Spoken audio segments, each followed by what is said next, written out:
Okay, we'd like to introduce Boba Fett, and here he is, a new character. Can you speak to us, Boba? Certainly.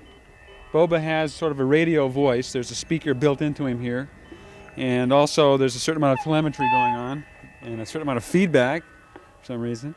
And why don't you turn around and we can take a look at you.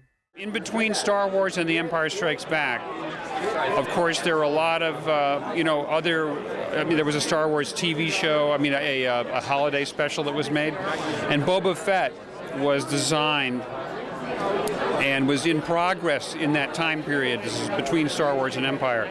And, Joe Johnston had designed him, and George had approved the designs, and they built a temporary costume to see what it would look like. So we had the costume there in George's house, and we put it on Dwayne right here, Dwayne Dunham, the editor.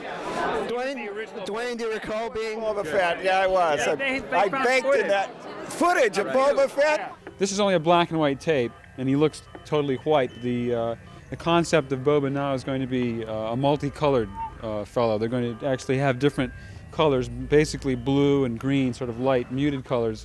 There's also some electronics on him here. They don't really show up in the sunlight here, but there's some readouts here there's some small electronic numbers and things flashing in the window. This is a rangefinder. Is this what this is here? This tilts down here, and he can look through this device here and sight on various targets and so on. And there's some little optics and some little lights that blink on and off. There's actually 2 red lights. I guess there's a number of different weapons. There's the rifle, the laser submachine gun, more or less. There's a flamethrower here. Why don't we get a close-up of that aspect here? Okay, it's this structure right here. And guess what? There's some igniters in the front here that ignite propane gas, and it'll shoot out. On top, this is a dart throwing device, rather deadly, and there's other mechanics and electronics related to that there. These also shoot some sort of darts, projectiles from each knee. There's pockets down on the front of the legs here to store various tools and other accessories. Oh yes, on the feet we have, are these blades that kick out? At one time I thought that's what they were going to be. Are these also just spikes, just for kicking? These are little darts that fire out. Oh yeah, right here, these 4 little pins here. And this is some sort of laser gun.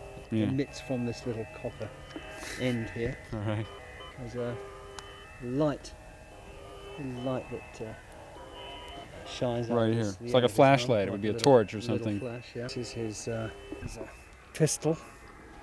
The back here has a grappling projected from the backpack and goes to wherever it will. This is part of his jetpack. There we go. Let me just stand aside. Sure, have him turn around and get a shot of the jetpack. Can you do it, Dwayne? No. He's fighting to keep the lift, he's fighting to stay down when that's on. Another feature will be what the equivalent of scalps, or actually scalps of some of Boba's victims. He's got a nice one there. Yeah, that's right. I was a little too short. Which will be hanging down from his shoulder, sort of like a pigtail might, but these would be the locks of hair of various enemies that he's slain in the course of his mercenary duties.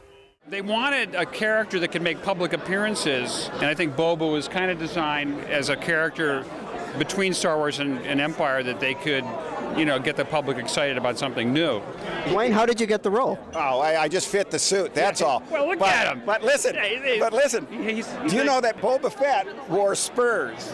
That's right. In the movie, he was Clint Eastwood in outer space, and Ben put spurs on him. So when Boba Fett walks down the hallway, he goes ching, ching, ching. He didn't have any spurs you could see, but we decided we would put them on anyway. That's right, I forgot about that. In that footage, rather than wearing a cape or a serape, he's actually wearing, I think, a Star Wars beach towel. I don't know if or a Star Wars blanket. Yeah, the early suit was a prototype, and so it hadn't been fully developed as it got to be later. Well, thank you very much.